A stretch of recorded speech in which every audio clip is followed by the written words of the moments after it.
We're gonna start the night with our EPL predictions. Kelton, who do you got getting relegated Whew. this year? EPL predictions, man.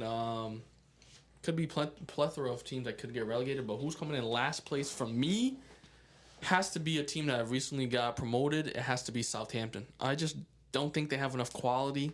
I didn't see any major signings that's going to change the game for us. And a lot of times with these newly promoted clubs, they have a style of play and they want to stick to it. But once you start playing these big teams that are some of the best teams in the world, they're going to pick you apart, man. And I just don't see them scoring enough goals or keeping enough clean sheets to even get draws. We've already saw where Newcastle, they couldn't even score a goal or keep a clean sheet playing against 10 men for the majority of the game. So it's going to be tough playing with 11 men for the rest of the season. How about you? Um, I'm gonna have to agree with you. It's Southampton. Um, Second, I have Ipswich. Or 19th. Yeah, well, yeah, 19th. Leicester City still I here all over I again. think I almost didn't want to put them on this list because they played, Liverpool first, then City, and even in those games, you could see they have like good quality around the pitch, and at times they were able to press Liverpool. They got a goal against City, but I'm gonna have to go with them 19th. Yeah, it's great. We did not discuss this. We didn't do it, and I'm the same way. I'm 19th. I just think they made some decent signings, Yeah, but there will be some incredible signings for the championship, for the division below, but for the Premier League, they're just not up to par, and I think they're just too risky in their play. Like you gotta kind of be a little bit more defensive, a little bit more pragmatic against these teams. So Ipswich is number 19 for me, and I don't know who you have in 18th, but I'll I go got ahead. Wolves. You got Wolves? Oh, bro. I have someone surprising. Yeah, I mean, go ahead and say Wolves. Say your part on Wolves, and Yeah, I'll no, go on mine. Wolves based on what they've done early on this season. If we weren't talking about this at this time, if we were talking about it in the beginning of the season, I'd probably say like a newly promoted team like Leicester. But Leicester are coming in and I'm seeing that they actually have a good team. The only problem is that they might need a striker up top. Vardy, I know, is a legend of the game, but what is he? Probably what, 36, 37 now? I Like don't even know 30, his like age. 38, 37, something Yeah, like he's that. Yeah. up there. I don't think he's gonna be the front runner throughout the whole season. But they got, what was his name, Skip from Oliver Skip. Tottenham. Oliver Skip. Yeah, good defensive mid player, and I think they have a good defensive line too. But they didn't make this list, and Wolves did because of how easily Chelsea was able to exploit them. So yeah, Yeah, I mean, early in the season, we're gonna see like teams really get exploited, and I think Wolves will be able to pick it up. I do have them in a very close battle in the relegation battle for Wolves, but the only thing that made me say that they will be safe along with Leicester City is that they have those quality players of brilliance that can change the game. They have Cunha. They have these guys, Ait Nori, that can flip a game on his head. And one team that I think is really going to struggle this year that don't have any of these players that can switch a game, and this will be the first time they ever get relegated, Everton. yeah. Um, Everton almost made my list, but from last season, how they were able to switch it back. You know what I'm saying? Getting those points deducted and still making it. So yo, that's not a bad shout. I didn't see any good signings they made this year. I see them losing games that they shouldn't be losing. Being up 3-0 against a team like Bournemouth, who have lost their best striker, and still, no, they were winning 2-0. No, And I they were think it winning was 2-0 two, and then it was 2-1. at the 87th minute. Wait, And no. Bournemouth came back Oh, and it's won 3-2. 3-2. Yeah, that's what it Bro, was. like, Yeah, yeah, there's no excuse for that. yeah. And they're already a defensive team as it is. They're known for not scoring goals. So if you can't keep a 2-goal lead to at least draw in the 87th minute, God knows what's gonna happen when you face Man City, Liverpool, Arsenal. Yeah, at the 87th minute, you have to find some discipline, you know what I'm saying, to close out the game. Yeah. That's a great shame. But Yeah, that's actually a good list. So, our top six. Who do you got in our top Yeah, we're six? gonna skip the rest of the teams because those teams they're gonna be in mid table just like every year those other teams. But top six, we want to skip to the interesting parts. And in sixth place, someone I have getting into sixth place is Newcastle. I have Newcastle because I think last year we saw them struggle just because they had a lot of games that they weren't able to cope with. They had Champions League. They're facing some of the best teams in the world, and then you have to go back a few days later and play a top team in the Premier League, which I just thought it was too much for them to handle. And with them having Tonali coming back and solidifying that midfield, Tino Livramento coming in and pretty much taking Trippier's spot. We know he's good enough. They're making some signings here and there with Lloyd Kelly and Isak, just amazing last year. I think they can squeeze into that sixth spot. Of course, there's going to be teams that's going to be in contention, but I think Newcastle can make it. Surprisingly, I don't have Newcastle in my top six, and I don't know. It's tough that I don't because they are a good quality team. But in sixth place, I have Spurs. I think they're a great team, and offensively, we know what they can do. I think their worst nightmare is defensively, and they're entertaining squad. That's not a type of team that will come and win the Premier League or probably be in the top four. Yeah, I would say top six for them. Six at six to be exact. Yo, surprisingly, I have Tottenham in fourth. I have them in the top four.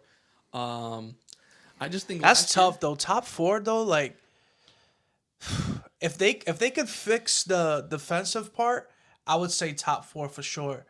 But I don't know, man. what It's what I just saw it's from not like last they year, don't have good defenders. It's just the way that they play. I think last year what they needed was some time to gel. Um, because it's a brand new system, brand new coach, and now when I compare their team from last year, quality wise, they actually got better. They made better signings. They didn't really lose anybody of quality No, from they last didn't. year. Or they did lose Harry Kane, of course, but they got the next best thing on the market at the time, which was Dominic Solanke, which we'll talk about later. And I think they got better. They know the system better, and they have a healthy Van de Ven who was injured for a big part of the season, and he's a big part of that defense. So I really do think that they'll do much not much better because they came in fifth last year, but I think they'll do better in that one step ahead to the top four. It's definitely a possibility. But yeah, I'm sticking with six for Tottenham. In fifth So place, might be a surprise, might not be a surprise, shouldn't be a surprise, because I have Chelsea in fifth place. I know it's going to be very controversial, and I think we won't make the top four and be closer to fifth because once again we have a new coach, new system. We don't have to talk about the new players because we know we have a bunch of them. But what I think will help us this year is the not having the fear of rotation of being injured because the players that are gonna get injured, they're always gonna be injured. Reece James, we can forget about him. He's gonna be injured the rest of the season, when most did likely. y'all have a fear of rotation? Please tell me. I'm talking about in certain positions. You know what I'm saying? Like if Sterling is not coming on, we didn't want to bring in Mudryk. Please. You know what I'm saying? In the midfield, there's certain players that certain coaches don't like, and I think now the coach has handpicked his players, knows what he wants. Certain players are not playing in Conference League to prioritize in the Premier League, like Cole Palmer, like Pedro Neto, and these Yeah, guys. yeah. So I think we'll really be focusing on the Premier League with our best players, and I think that will give us the advantage. I think we'll say where we can focus on that, and the other players can focus on was it no Conference League, and we'll have a better cohesion and chemistry. That's a good point that you put out there. I almost had Chelsea on this list, but Hating. I don't like Hating every Chelsea. year, I don't like Chelsea. You I know, can't put them up there, he's man. Liverpool fans. Nah. I didn't. Yeah, like I said, I didn't put them on my list, but and it's actually wild that I didn't put them on my list, but it's understandable because we have so many teams that can make it in that right. top six. So for me, For fifth place, I have Aston Villa. I think they're gonna keep going from what they did from last year. Obviously, they're hurting right now in the back line. They have a right back injury with Cash. Um, was it Mings is out for a bit, but I think they'll still be able to cope because right now they have decent fixtures, and hopefully Ali Watkins could get the ground running too. I know he's scoreless right now at the moment, but we know the type of player he is. He can get you a lot of goals. And I think they brought in some decent players in the team like Rogers, Onana, Matson. Matson hasn't seen the pitch yet, but we know he's a great player, great left back. So fifth place, Aston Villa. I don't even have him on my list, bro. And not because they don't have good players, because you just made great points. The only thing is I don't think they have enough depth when they get into the Champions League. I mean, we're seeing these games going back to back to back.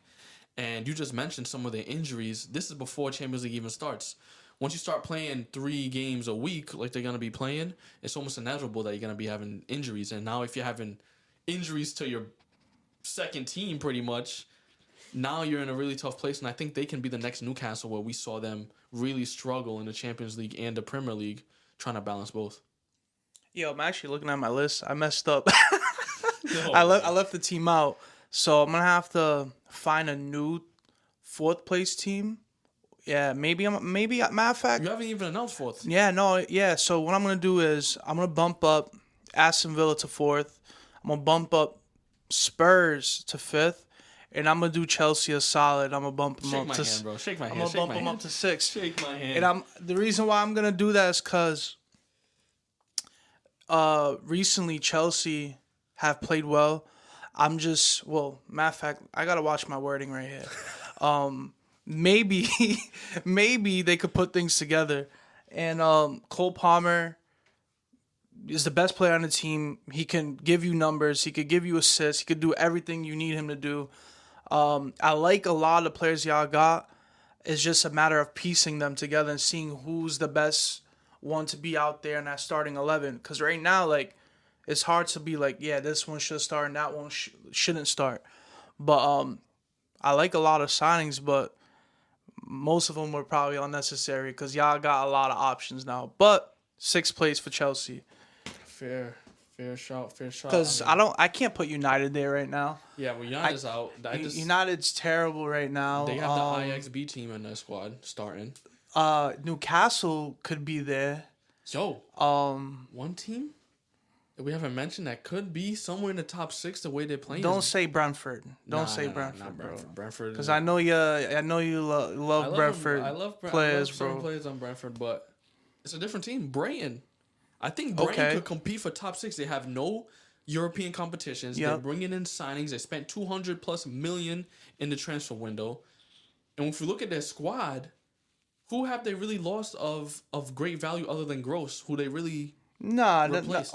They lost Gilmore too. Oof, They lost Gilmore too. Yeah, but the replacements they'll they be made fine. were They'll there. be fine. They'll You know be what I'm fine. saying? Yeah, With they'll this be new coach, fine. 31 years old, bringing in the energy and beating teams. Yep. Tying against Arsenal has a clear system in place. So Yeah, I won't count them out. They I just wouldn't count them gotta. out, right. We gotta see how they play like 10, 15, 20 games into the league that's right. instead of like the first 3.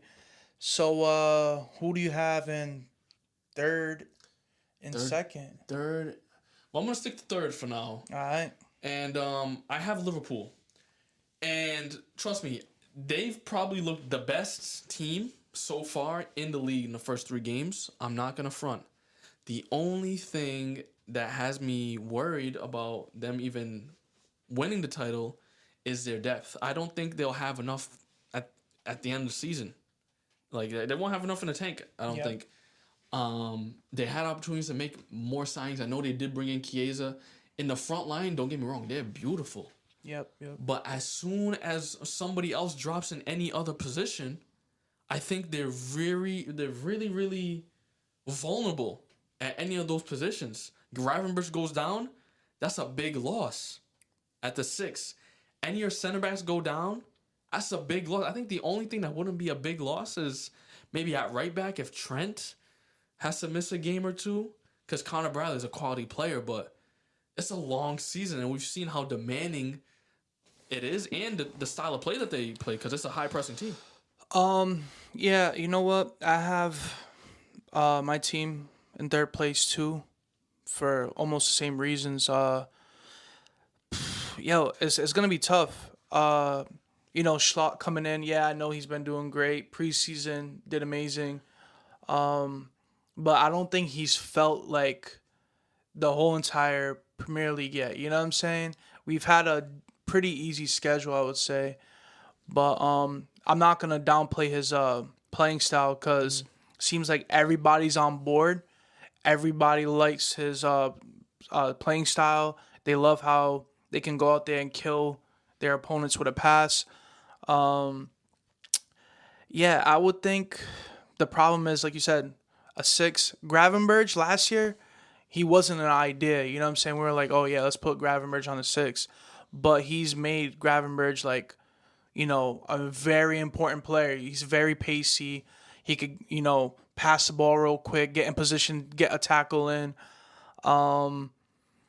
Yeah, center backs, who we have as options, Kwanzaa Like, and is that someone you want Gomez. to rely Yeah, that's on? not. You know what Yeah, I'm that's saying? not someone that you're like, hey, yeah, like, yeah, he's a fantastic backup. He's a good backup, but not like a great backup.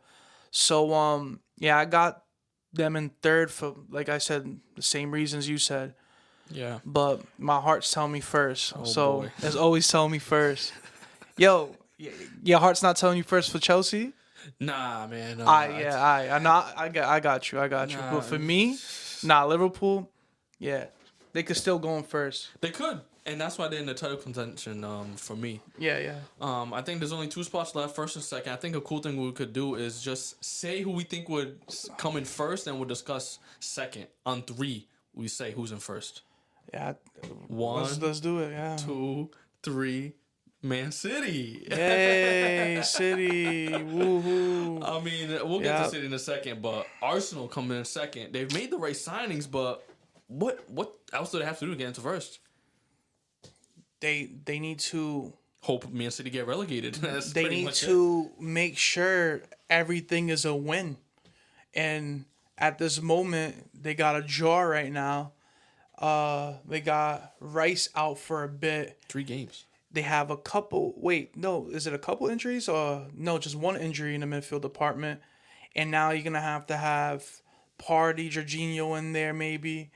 I think they have the most solid team in the English Premier League. Like they have players in every position, just like Chelsea. But I think the quality's like Right. different right I now. agree. And I would say the only problem, matter of fact, it's not even a problem because Havertz has been doing good.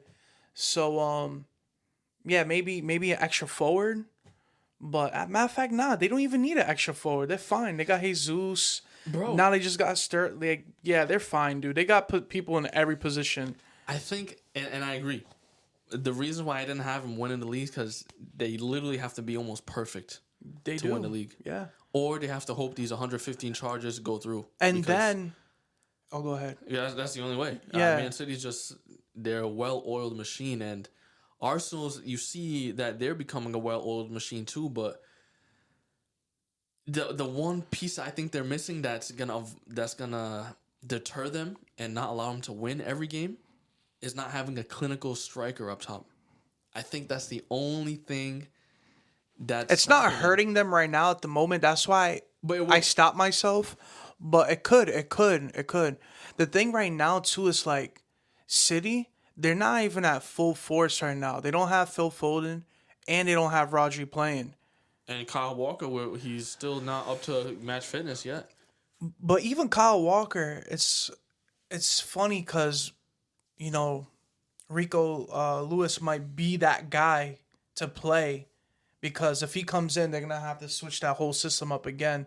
So I think, like I said, I think it's Rodri and Phil Foden that are the most important pieces of that team, and they're doing just fine.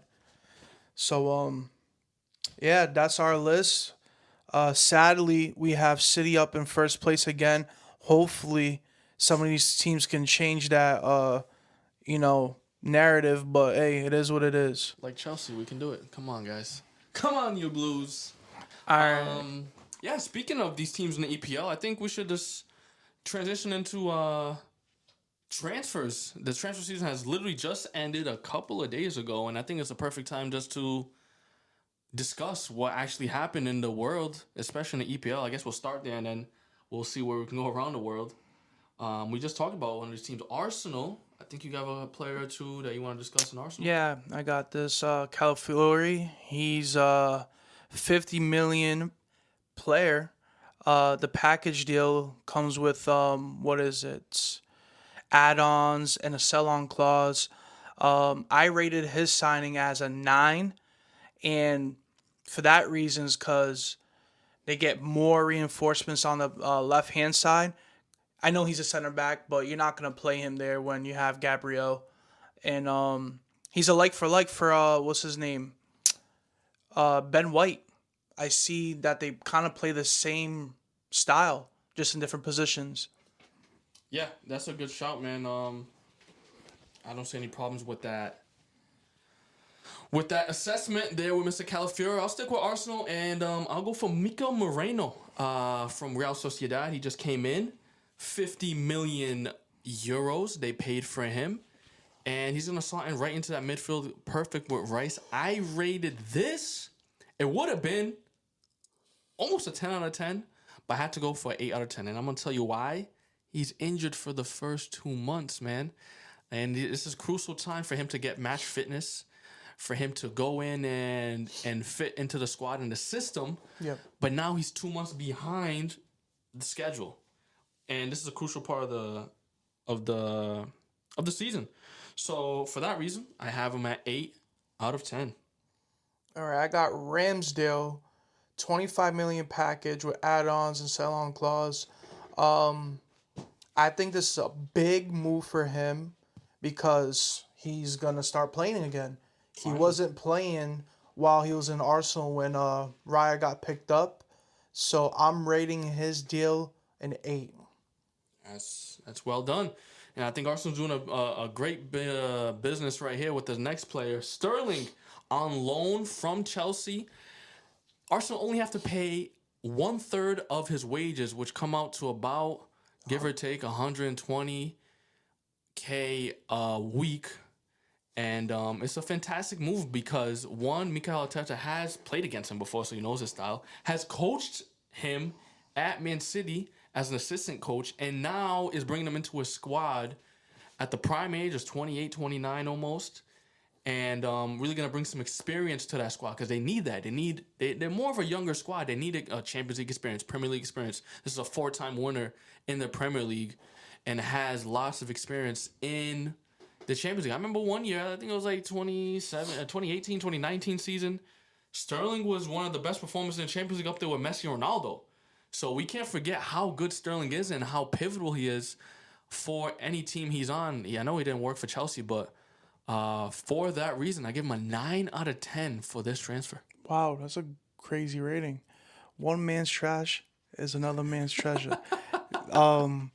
Arsenal like picking up the waste men. They like picking up Chelsea players. No, but, I like Sterling. I love Sterling. I think he's still good, and I think they would actually use him on that team.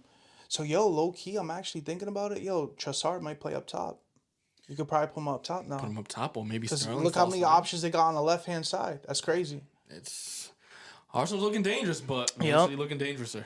So, I got Chiesa, and, 13 million transfer from from Juve, sorry. He's going to get a 4-year contract. I'm rating this as a 9 because the price point, so cheap, but it would have been 10 if it wasn't because of his injuries in the past. Mm-hmm. But I'm not too worried about that. And I think that's a bargain transfer. So that's a 9 for me. Yeah, I agree. And we know what he can do too. So yeah, that's a 9. Moving along to the other side of England, we're going to go over to Liverpool. I'm going to discuss, just like you did, a Liverpool player. Mamardashvili, if I said that right, the goalkeeper from Valencia. He is at he is back there at Valencia, but he's been able to, what can I say, stay at his club and make the transfer without officially going to Liverpool yet. He's gonna stay at Valencia for another year. But I think this is a great move for them because for Liverpool at least, because he was very impressive during the Euros for his home country, Georgia. Liverpool don't really need him this year, but at least they secured him at age 23, paid 30 mil for him, and I rate it as a 9 out of 10 because, Alisson's not going to stay there forever, and this is a great integration for them to come in. Yeah, that's an investment for the future too. Right. So I like that rating you got there, man. Next on the list I have here is Yorgate, 50 million plus 10 million on add-ons and a 10% sell-on clause. He gets a 5-year contract, and I think this is an amazing signing because they have a struggling Casemiro right now, and he does well in a double pivot, so he's gonna be him and Mainu right there. And he had the second most tackles in the top 5 leagues in the world. Jeez. So I think that's a fantastic signing, and I'm giving that a 9. Wow. Next up, we have David De Gea. I mean, now this isn't really a transfer, but last team he did play for was Man United, and lots of players or fans were wondering why he hasn't found a team, and he finally has. In Fiorentina, he's taken a huge wage cut to make only 2 million per year, and he's still at the top of his game. He played a conference league game for Fiorentina, qualifying game, made 6 saves, penalty save, and was the main reason why they advanced. And got him on the free. Only have to pay his wages. For me, this is a 10 out of 10 move for both the player and the club because De Gea can reignite his career, and Fiorentina maybe can make a move in Serie A. It's a good one. It's a good one. I'm happy he finally found a move. Yeah. It's about time. 1 year out of playing soccer is kind of crazy at his age too. Yeah. Next on the list I have Euro. He's a very young center back.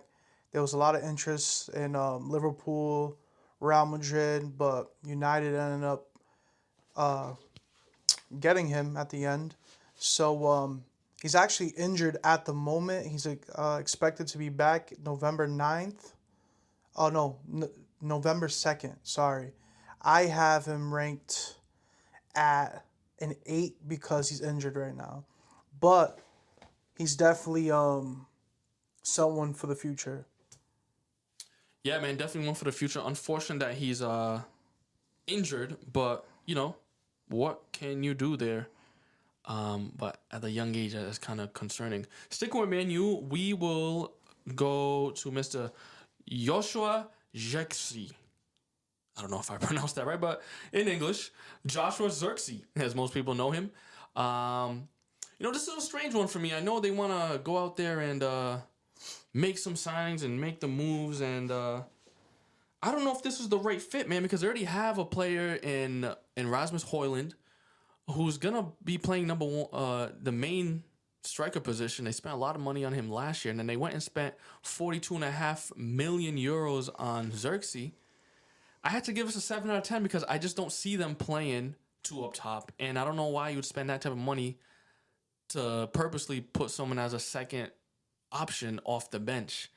Yeah, he could score some goals. He scored in the first game a last minute winner, but we saw him waste chances in the following games. So it's gonna be a hit or miss with him, and if he doesn't perform, there could be a lot of pressure on him and the coach. Yeah. So 7 out of 10. Next on the list, I have Mazraoui, 15 million plus 5 million add-ons. He played with the coach before, and I think that's the connection. That's the reason why he went to United. Mm-hmm. He wasn't wanted at Bayern, and also United, they got rid of Wan-Bissaka, so they needed it right back. So I'm rating this as an 8, and he's had a couple good performances so far in the Premier League.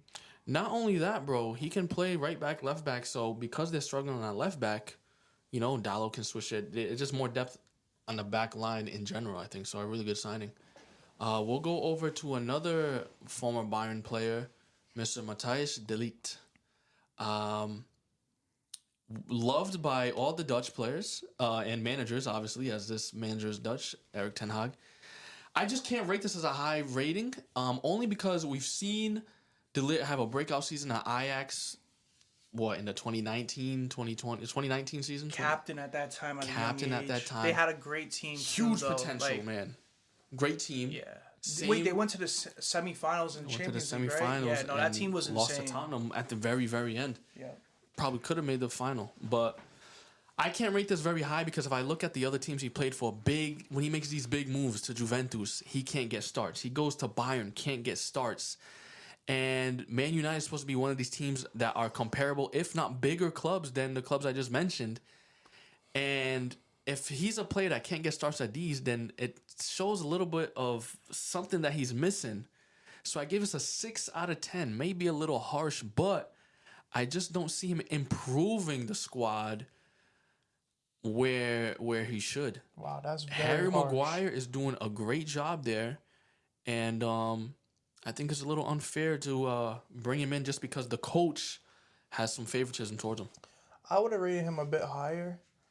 It's understandable that he hasn't had great seasons recently, but we know he can get back to, good times. And recently against Liverpool, he actually did pretty good against Jota. He locked Jota down. Yeah, Jota was very quiet, but I think that was because the high pressing from the wings from Liverpool just gave them the advantage. Yeah. They were always going to have the advantage as far as the wingers. I like him, though. I like De Ligt. And, coming for the future, too, he will probably be back in that national team starting 11 because of Van Dijk and De Vrij getting old, too. So, That's true. All right, 6. All right, so I got Lukaku, 30 million transfer plus 15 million add-ons. 3-year contract, rejoins Antonio Conte. I'm giving this one a 7. And damn, this guy has so many transfers in his career. If you probably put all the transfers together as one sum, this guy got to be the most expensive player of all time. Of like, course, bro, massive. how many? He went to Chelsea twice. He went to United, Everton, Inter.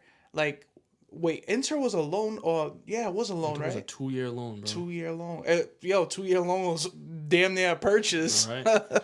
But I think he has some experience in the Serie A. He just scored recently, and he could be useful right now since they don't have their old striker. Yeah, and we'll talk about that in a second or two. I'll just finish off with Jadon Sancho at Man United, and then we'll go into some Napoli players real quick.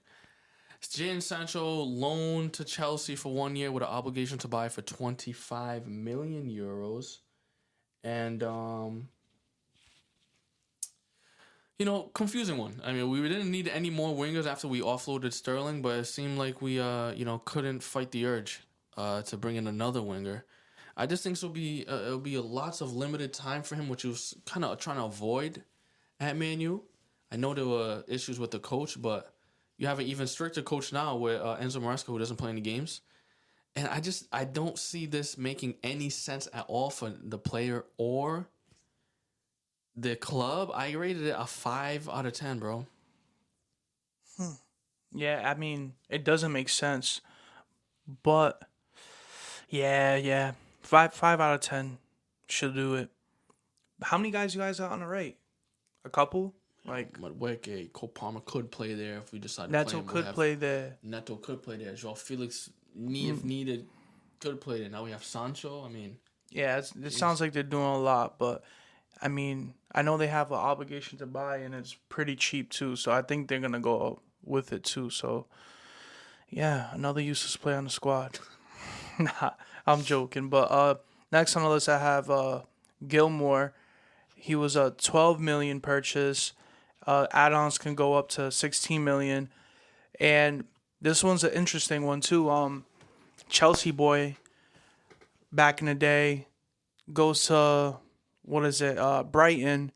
Starts playing very well there too, and gets picked up for Napoli. And I don't know. I don't know how Napoli is shaped right now, but I'm gonna rate this one a 7. I'm gonna rate this one a 7. But he is getting better with time, and he has a partner with him, another Scottish partner. Yes, he does. I thought it was a very interesting move to bring both these Scottish internationals here. And that player comes from Manchester United. His name is Mr. Scott McTominay. He's joining the Napoli midfield with coach Antonio Conte for the fee of 30 million euros. And I rated it an 8 out of 10, man, because this guy brings a lot of energy to the team, something that Italy probably doesn't have much of as far as physicality and box-to-box midfielders, and just something new for the Napoli squad. It obviously changing a lot in their squad with the transfers in and out, especially with this new coach, Antonio Conte. He likes his players, and I'm excited to see McTominay under Conte. I just think it's going to take some time for him to adapt to the league. I think Billy Gilmore will flow in much faster. But I rated it an 8 out of 10 because I really do like this for McTominay. Alright. I like McTominay a lot. I have Pedro Neto, 60 million plus 3 million add-ons. 7-year contract. Obviously, a big reason why he probably went. But he was at Wolves since 2019. We know this guy. He's a great player. Don't have to say too much. Has loads of EPL experience. So if Chelsea utilize him in the right way, I say this is an 8 out of 10. Wow. He's a guy that deserves to be on the pitch every week.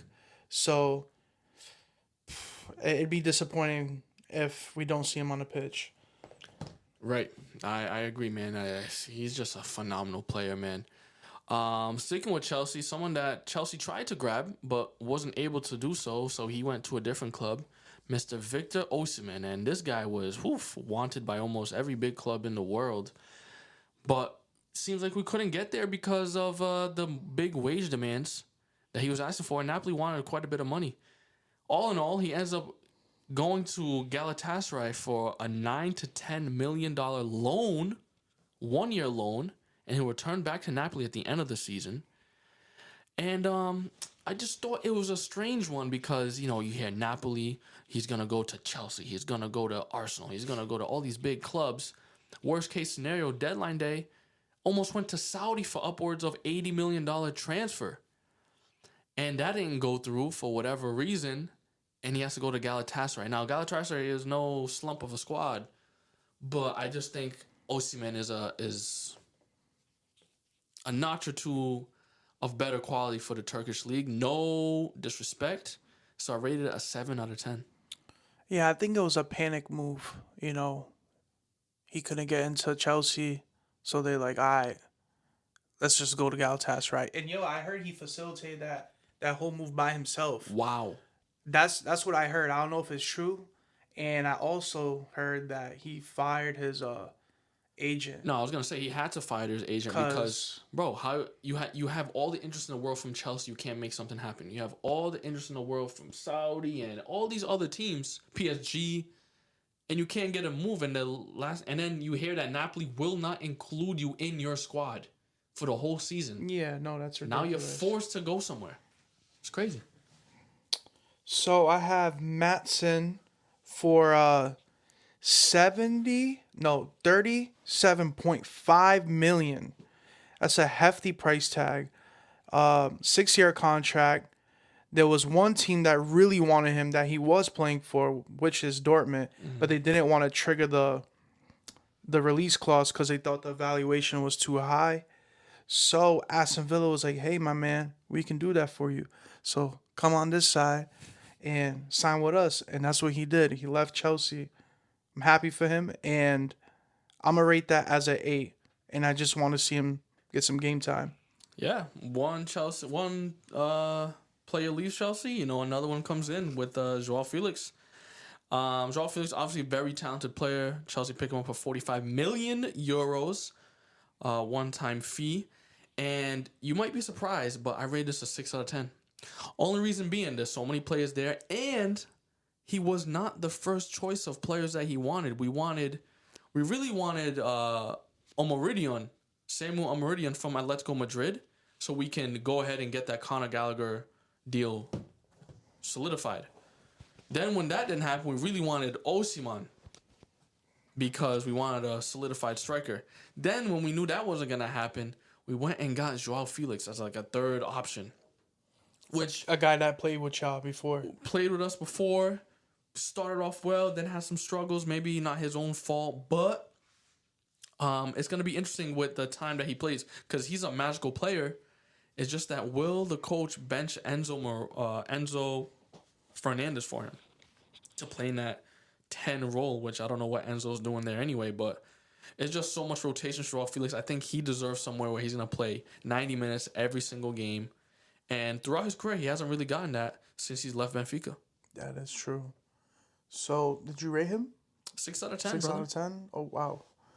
Yeah, that's tough. It was so bad. I was like, yo, does this guy rate him? I have Folkrug, 27 million purchase from Borussia Dortmund. Gets a 4-year contract for West Ham, and I'm rating this as an 8. He's a very good quality striker, big body, could get you headers. He's good at his last minute goals sometimes, and he did well recently in the Euros with the German national team.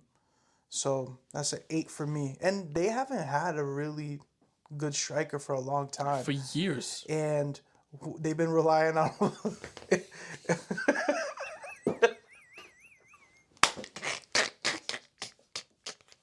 Nah, they've been relying on Antonio. What's his name? Is that even his name? I don't even know his name. Michael Antonio. Yeah, Antonio, bro. Jamaican international.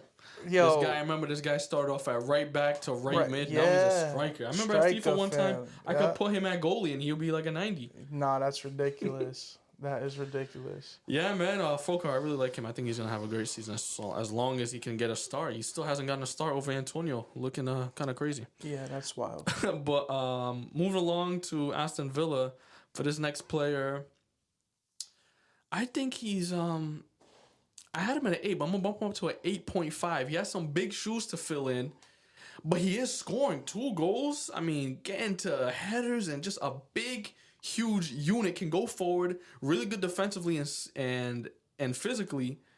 That has to be none other than Amadou Onana coming in from Everton. I don't even remember the fee, man, but it was a hefty fee. It was like about 60. It's 60? around there. It's around there. Holy mackerel. And he had to fill in some big shoes, and Douglas Luiz was a pivotal part in the Aston Villa squad. So 8.5 out of 10. But, man, it could be one of the signings of the season. That is crazy. Signings of the season? One of the signings of the season in the EPL, because in the EPL. Okay. Now you're speaking. Yeah, in the now EPL. you're speaking my language. Because we're pretty soon we're going to go outside of the EPL, but yeah, that's my humble opinion. I have Savio. He is I love this guy. You love him? Yeah. Yeah. 25 million purchase plus 15 million with add-ons. This guy is a great dribbler, and he has loads of potential. He's very young. I don't even know his age. I'm gonna just guess. He's probably like 22, 23. He's younger than that, man. He's 20. No way. So yeah, Savio was 20 years old. Nah, I need some proof. Let me double to check back that up. But he's 20. But I'm rating 20 this years old. 20 years, 20 in April. Wow. So I'm rating him as an 8 because I think Pep is going back to the traditional wingers. Like you could see with the signings of Jeremy Doku and now Savio. Those are like real wingers versus, having Grealish recently and maybe playing Phil Foden and what's his name? Bernardo Silva. So That's an 8 out of 10 for me. Great player. Great player, man. Speaking of great players, Mr. Dominic Solanke gets his big move from Bournemouth to Spurs for a hefty fee of £65 million. And yeah, of course, he is a downgrade from Kane, who is pretty much their biggest hole in the squad. But you got the next best player on the squad. They could have went for someone like Tony, but I think Dominic Solanke just shows that he's still hungry for a move and hungry to win. I think he fits that style a bit more too. He's gonna press. He's gonna go after things, and I think based on last year, he was the third in strikers and most distance covered after Havertz and someone else. Havertz and I forget, but he's third. And yeah, he's a proven striker in the league. He's gonna get you at least 15 goals on Spurs, 20 goals on any other team below Spurs, and I rate that as an 8 out of 10, man. All right. I got Ulisse, former Crystal Palace player, 53 million transfer, 5-year contract. I'm rating this one as a 10 because he's so young and this guy is very skillful. And that's what Bayern needed. They needed a right winger, so I don't see anybody else in the market that they could have bought for a better price. Yeah, I agree, man. Elise is going to be huge for Bayern, and him and Jamal Musiala is going to be pivotal. And then with this extra signing that they made, João Palhinha is going to complete that midfield, man, because now he's an anchor, a defensive rock on that team. I rated this as a 10 out of 10 because this is exactly what Bayern were looking for years. They saw that the Kimmich and Goretzka partnership wasn't really working out because they don't have that defensive anchor, is what I call it. Someone that's going to be there and be a dog for you defensively. And he's been a professional throughout this whole transfer saga. It's really been a saga because last year, at deadline day, he was in Bayern ready to sign the paperwork, but the paperwork from Fulham wasn't sent in time, so he had to go play for Fulham another season. He didn't say a word, didn't make any crazy comments in the media, waited, finished out his time in Fulham, got his transfer for £42.4 million with £4.2 million in add-ons. And it's a big step in his career and a big step for Bayern to advance and reclaim the Bundesliga title. So 10 out of 10 for me, João Palhinha. All right, next on the list, I have Mason Greenwood. He got purchased for 26 million. He's gonna receive a 5-year contract until 2029. I'm rating this one as a 7, and he actually got a few goals right now in the league. So hopefully that could keep going for the Zerbi. Yeah, I mean, Mason Greenwood is a phenomenal player, and let's see what he does at Marseille.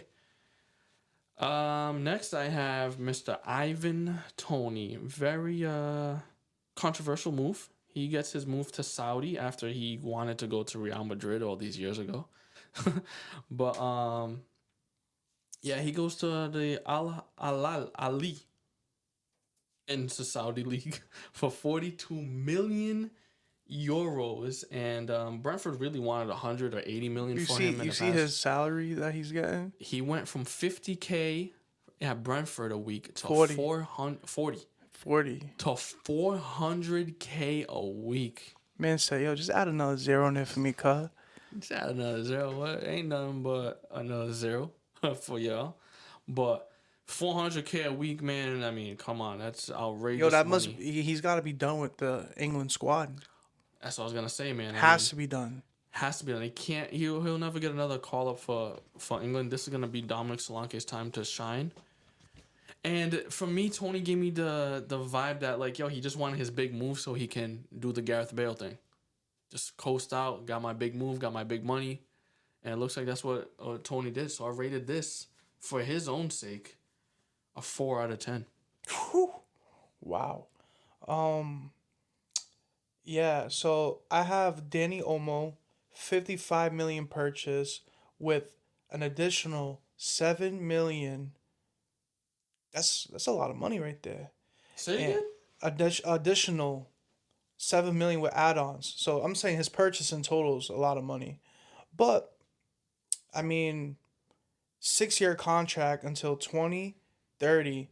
I'm rating this one as an 8, and it's about time Barcelona registered him as a player so he could freaking play. Like, what type of bullshit is that? How you get purchased and like the team is just having like mad difficulty talking about, oh, we can't even register you right now. That's ridiculous. Yeah, man. I don't That's know why people keep going to Barcelona, but I mean, they got a great player. They got a very good player. And I hope he gets a lot of game time too. yeah, man. I agree.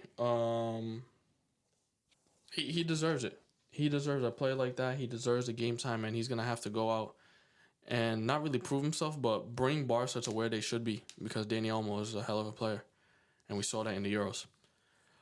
Speaking of hell of a player, João Neves, he makes his move from Benfica over to Paris Saint-Germain.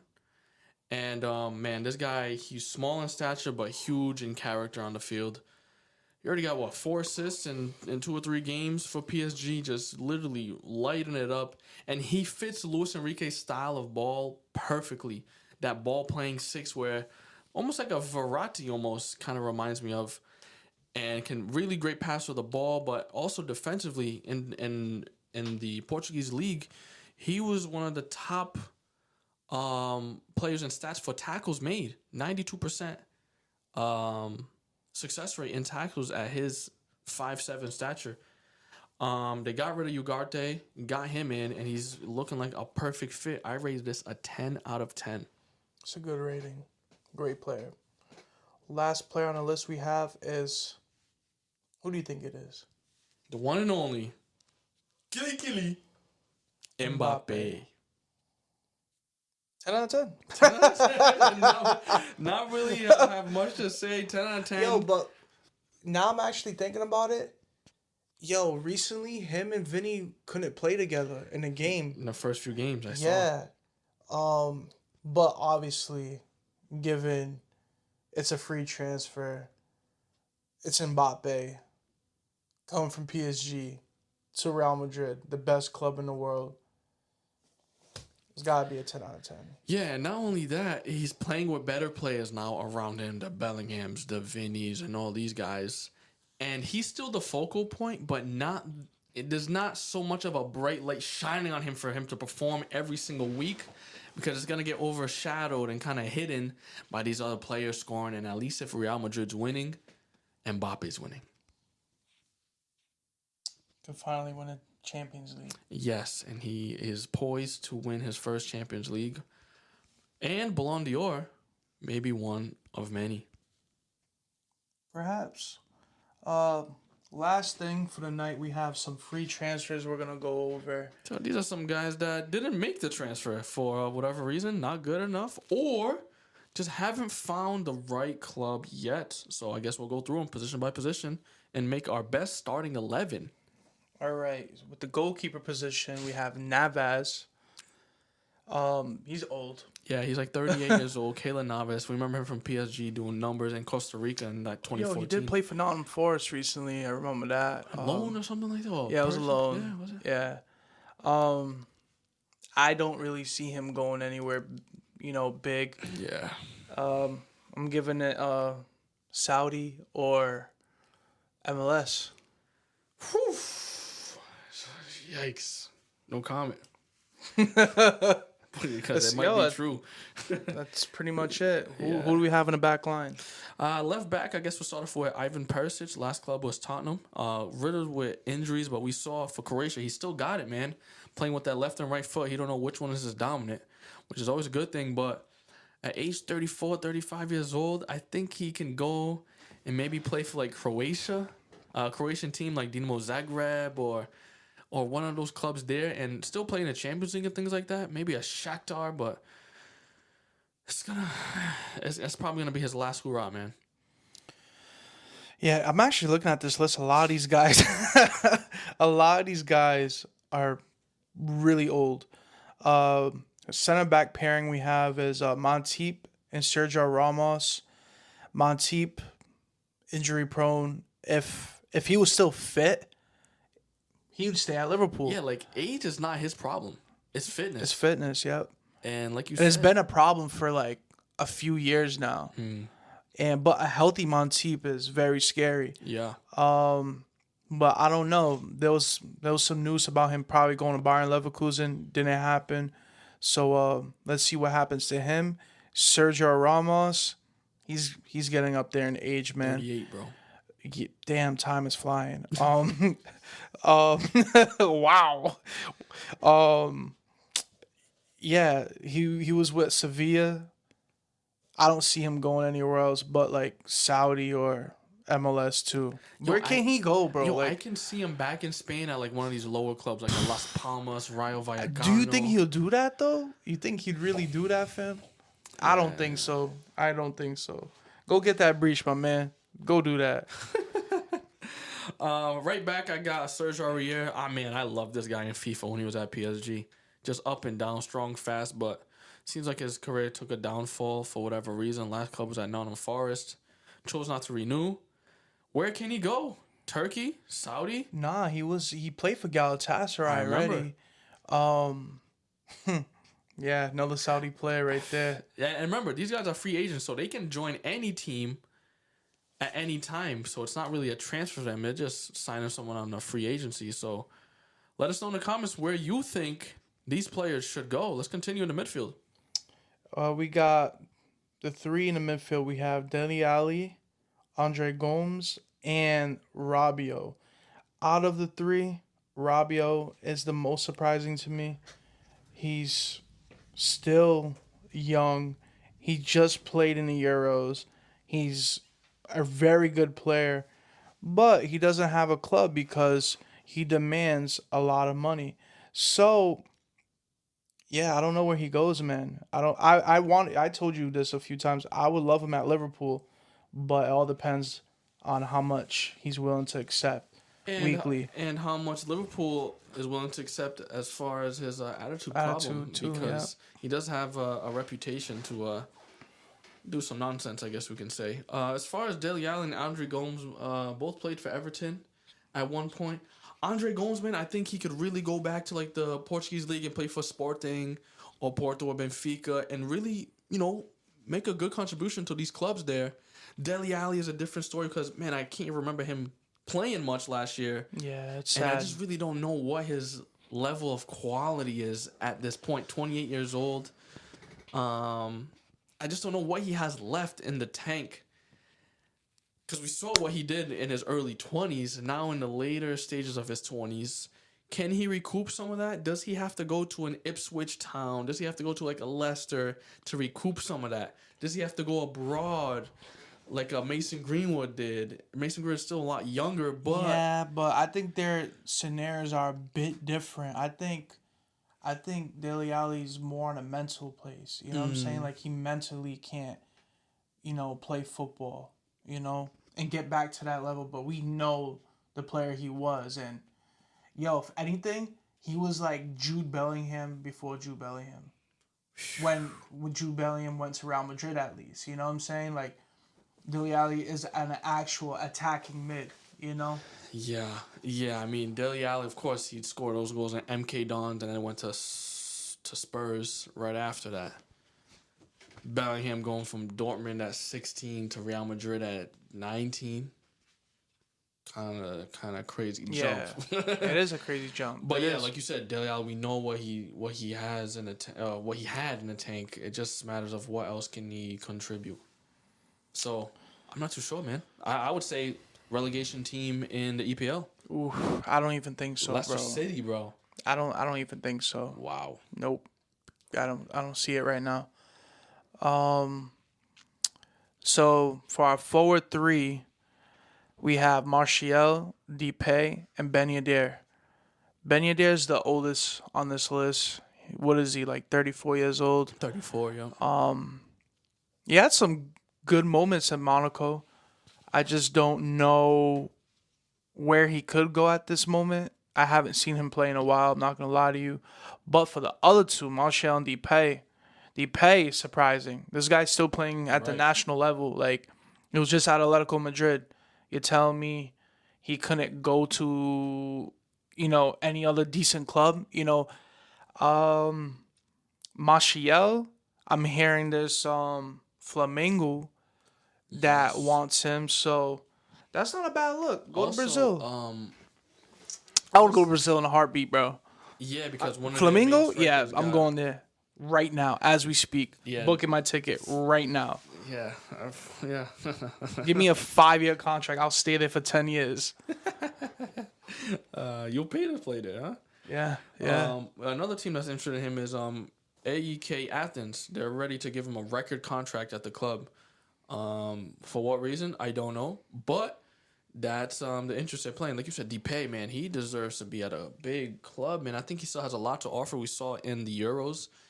He still has a lot to offer, man. Maybe Atletico wasn't the right fit for him, but there's got to be a club out there for him. Surprisingly, bro, I think he should go to Italy. He's touched everywhere. He went to the UK. He's played where else? Like you said, Spain. Has he gone to France? I don't think so. I don't think he's gone to France. He's obviously played in Netherlands with PSV, but I think Serie A would be perfect for him. It's a slow pace league, and I don't know if he's really that pacey now, but he got some speed. I think he could play up top somewhere, depending on wherever he goes. But Should be interesting, man. Should be interesting. I mean, transfer season is over. We have a week or two break from some games. But here at the Proper Football Podcast, we're committed to bringing you all the news and announcements in the footballing world. So make sure you subscribe, like, and share. If you're watching this on podcast, give us a 5-star rating, and we'll see you next time.